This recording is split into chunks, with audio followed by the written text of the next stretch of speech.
Everyone, this is Shivani. Welcome to easy learning. आज का topic है ग्रोथ एंड डेवलपमेंट, जो कि सारे टीचिंग एग्जाम के लिए बहुत इंपॉर्टेंट टॉपिक है। ये अमूमन सारे टीचिंग एग्जाम से, जितने भी टीचिंग एग्जाम से, कोई भी स्टेट टेट हो या जैसे DSSS, rate, Uttar Pradesh super TET, ये सारे एग्जाम्स में ये बहुत इंपॉर्टेंट टॉपिक है। और CDP की शुरुआत भी शायद इसी टॉपिक से अधिकतर लोग करते हैं। तो ज्यादा इतिहास में नहीं जाते हैं और आज का टॉपिक शुरू करते हैं। तो हम पढ़ने जा रहे हैं वृद्धि और विकास के बारे में। वृद्धि और विकास होता क्या है? तो वृद्धि जो है क्या होती है? मात्रात्मक। वृद्धि होती है क्वांटिटेटिव। वृद्धि को मापा जा सकता है कि व्यक्ति की कितनी ऊंचाई बढ़ी, कितनी लंबाई बढ़ी, उसका वजन कितना बढ़ा। जबकि विकास जो होता है क्वालिटेटिव और क्वांटिटेटिव दोनों होता है, मतलब मात्रात्मक और गुणात्मक। व्यक्ति का सामाजिक, मानसिक, सांस्कृतिक परिप्रेक्ष्य में कितना उसके कौशल में सुधार हुआ, वो किस तरीके से व्यवहार करता है, उसके गुणों की विशेषता विकास बताता है। वृद्धि एक्सटर्नल होती है, जो सिर्फ बाहर से देखी जाती है कि व्यक्ति किस तरीके से वो कर रहा है, वो कितना बढ़ा, उसकी ऊंचाई कितना, उसकी लंबाई बढ़ी, वो कितना मोटा है, ये वृद्धि बताती है, जो कि सिर्फ बाहरी होती है। जबकि विकास इंटरनल और एक्सटर्नल दोनों होता है। कोई भी व्यक्ति जब वो अपना कौशल सुधार करता है, उसकी स्किल डेवलपमेंट होती है, तो वो व्यवहार में देखी जाती है। लेकिन वो व्यवहार पार्टिकुलरली तो बाहर से नहीं देखा जा सकता। तो विकास इंटरनल और एक्सटर्नल दोनों होता है कि व्यक्ति के व्यवहार स्वभाव में देखा जाता है और बाहर से देखा जा सकता है। वृद्धि एक टाइम के बाद रुक जाती है, stops after a period of time. जैसे ही व्यक्ति मैच्योर हुआ, मैच्योरिटी को प्राप्त होते ही वृद्धि रुक जाती है। उसकी एक टाइम के बाद उसकी लंबाई बढ़ना बंद हो जाता है। वजन भी उस हिसाब से, जैसे पहले के कंपैरिजन में, जब वो बच्चा बूम टू एडोलसेंस में जाता है, बूम से एडोलसेंस में जाते जाते उसका कितने चेंजेस आते हैं। लेकिन एडोलसेंस के बाद उसका वजन बढ़ता है, लंबाई उसकी नहीं बढ़ती है। जबकि विकास लाइफ लॉन्ग प्रोसेस है। व्यक्ति जिंदगी भर सीखता है, जिंदगी भर वो आगे बढ़ता रहता है, वो डेली कुछ ना कुछ नई स्किल सीखता है।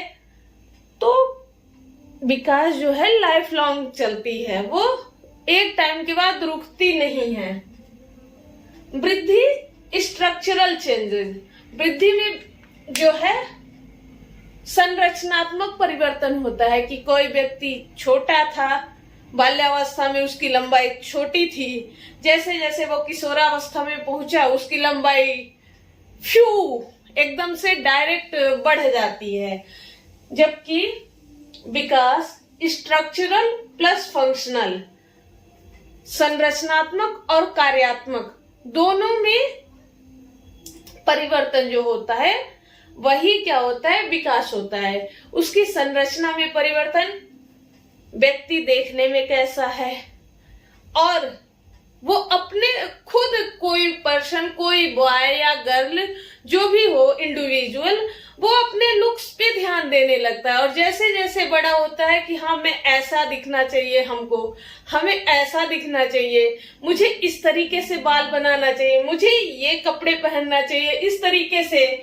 और फंक्शनल, वो नई नई स्किल सीखता है कि नहीं, मैं इस तरीके से व्यवहार करूंगा, मैं इस तरीके से पढ़ाई करूंगा, तो ऐसे, तो वो फंक्शन में सुधार लाता है।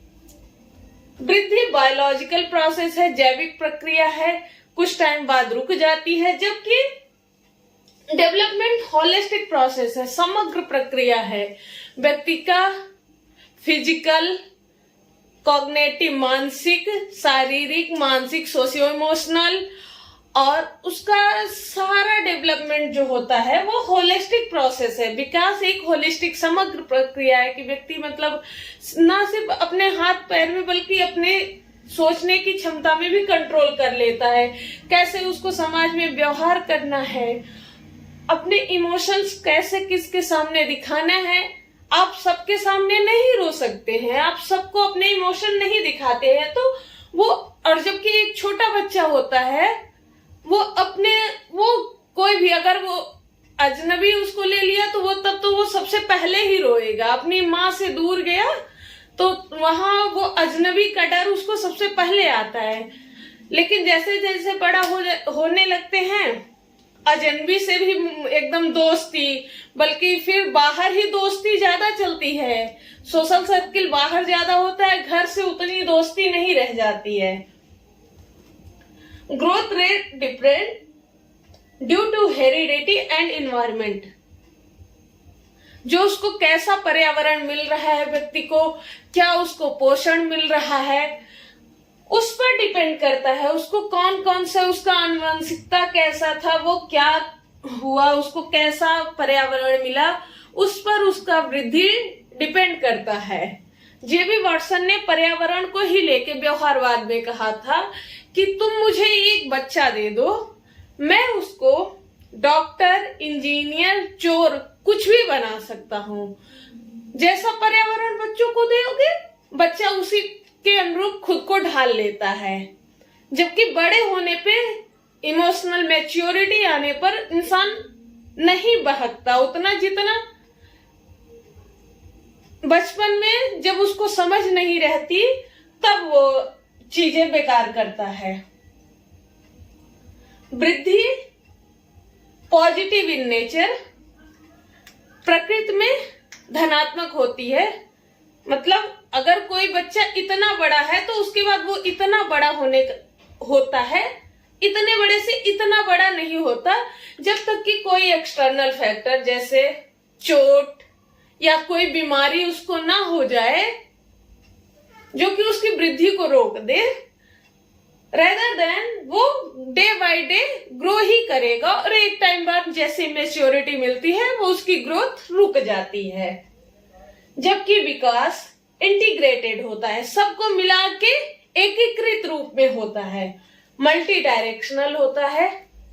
Multi directional head to toe, जब बच्चा जन्म लेता है तो उसका सर भारी रहता है, हाथ पैर छोटे छोटे रहते हैं, लेकिन जैसे जैसे वो बड़ा होता है सर बैलेंस में आता है, हाथ पैर बड़े होते हैं। एक वृद्धि का ये सिद्धांत है हेड टू टू, जो कि सिफेलोकाउडल, और दूसरा होता है proximodistal, centre to periphery, मतलब अंदर से बाहर की ओर, सेंटर से बाहर की ओर, हाथों की ओर। फ्लेक्सिबल होता है, कुछ भी सिखाया जा सकता है उसको, कैसे कैसे कभी भी कुछ भी सिखाया जा सकता है। मॉडिफाइड, अगर कोई बच्चा कुछ भी व्यवहार सीखा है और उसका वो गलत है तो कभी कभी, जैसे कि कोहलबर्ग ने अपने नैतिक विकास की अवस्था में बताया है कि बच्चा अपना खुद भी विकास करता है, उसको समझ में जब आने लगती हैं चीजें तो वो उसको समझ के अपना विकास खुद से करता है। कंटिन्यूअस प्रोसेस, जिंदगी भर विकास, जिंदगी भर चलता है, कभी नहीं रुकता। और यूनिवर्सल होता है, सार्वभौमिक होता है, विकास सार्वभौमिक होता है। सार्वभौमिक का मतलब ये नहीं है कि पूरी तरीके से सार्वभौमिक होता है, कुछ सांस्कृतिक पहलू उसको विकास को प्रभावित करते हैं। अगर कोई इंटरफेयर हो गया तो वो फिर विकास भी रुकता है। जैसे क्षति, कोई दुर्घटना हो गई, बीमारी हो गई तो व्यक्ति का विकास भी रुक जाता है। Thank you. होप आपको आज का ये टॉपिक समझ में आया होगा। अगर आपको ये वीडियो अच्छा लगा हो तो please press like button and subscribe my channel. ये मेरा CDP पढ़ाने का पहला एफर्ट है।